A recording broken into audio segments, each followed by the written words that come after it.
If you've seen any of my videos, you know I love our embassy RV design and show it off to a lot of people. I have a guest book full of names to prove it. Many are very impressed with the embassy build.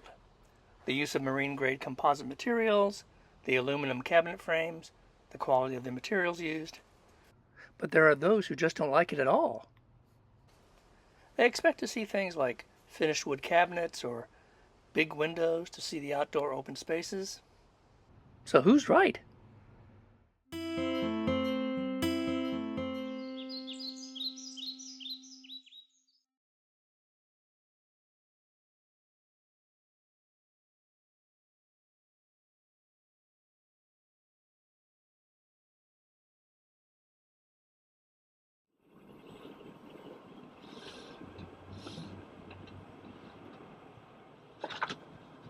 Well, we're in Arkadelphia.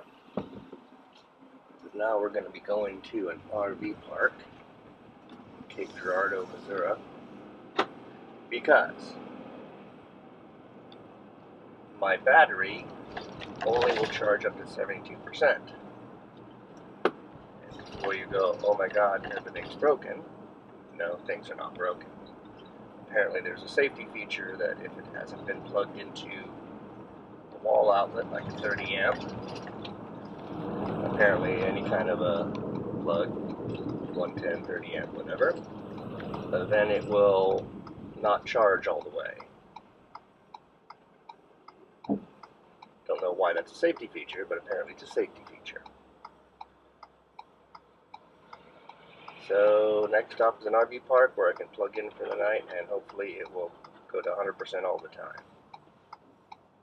So we'll see. See you in a bit.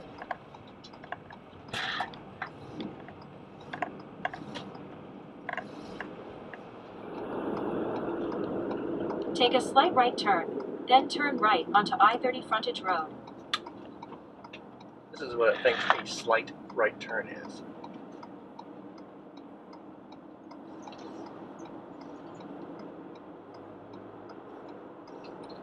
Turn right onto I-30 frontage road.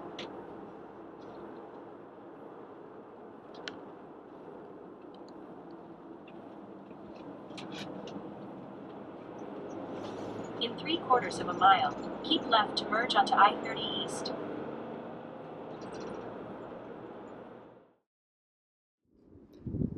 People have expectations, and I've been thinking a lot about that word expectations and what it really means. The way people perceive reality, that's what expectations are. People tend to think of things as being a certain way, and they get rather disappointed when they aren't that way. People searching for the right RV act no differently. They expect the RV to be built a certain way, with certain features in the design. They have expectations on what the RV should provide, which can be influenced by what they plan on doing with it. It's important to understand. Expectations matter. If the reason someone travels is to climb mountains, explore caverns, or to trek through rugged terrain, they expect their ride to be something heavy duty, and that's what they will be looking for in a Class B RV. If, on the other hand, they like to travel in comfort, they're going to expect a smooth ride, a comfortable bed, and maybe a lot of storage for all their comforts from home. If an RV doesn't provide them with what they expect is normal for it to provide, they may consider it inferior, even if it isn't. Now, of course, there are those with impossible requirements, like a 19-foot van that can hold a family of 6 with 2 dogs, a basket full of cats, and a parrot thrown in for good measure. But I'm not talking about unrealistic fantasies. I'm talking more about the expectations of people who are genuinely interested in traveling in a Class B. In their mind, there's a definite reason why they want to travel this way, and those reasons are the basis of their expectations. There are many Class B designs out there, all depending on what the designer may think is important and what they think will sell.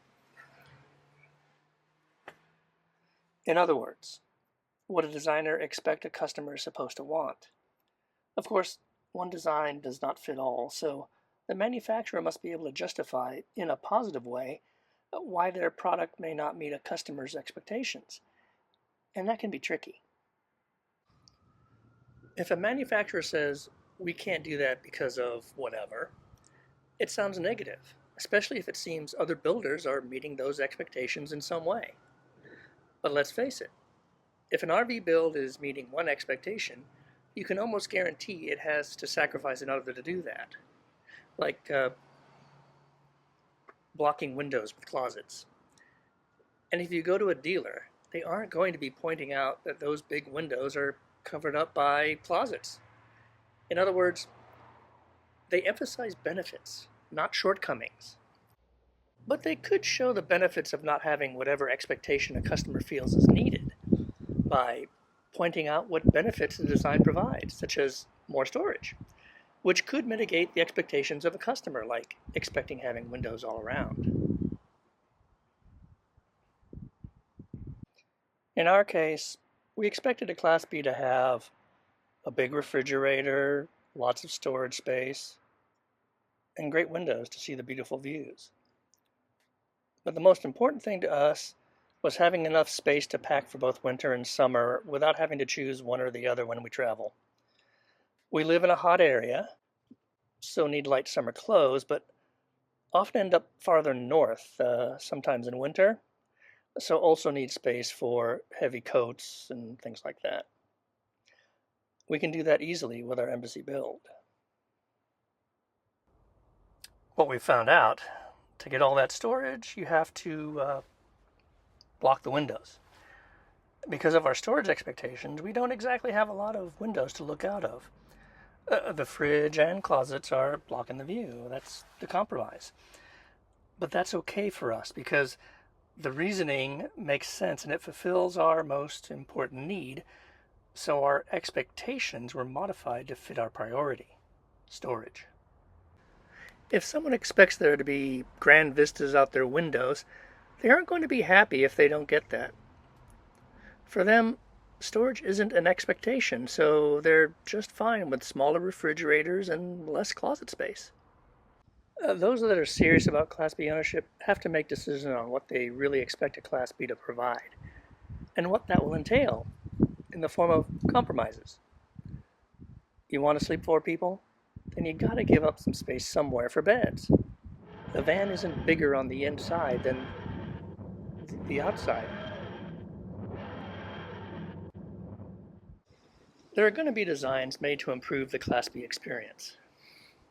These innovations attract a customer to a product, but they have to be seen as a benefit worthy of consideration. If they aren't, then it doesn't matter how innovative it is. The customer won't care. For instance, there are Class Bs being made right now that are equipped to travel in pretty much any kind of terrain.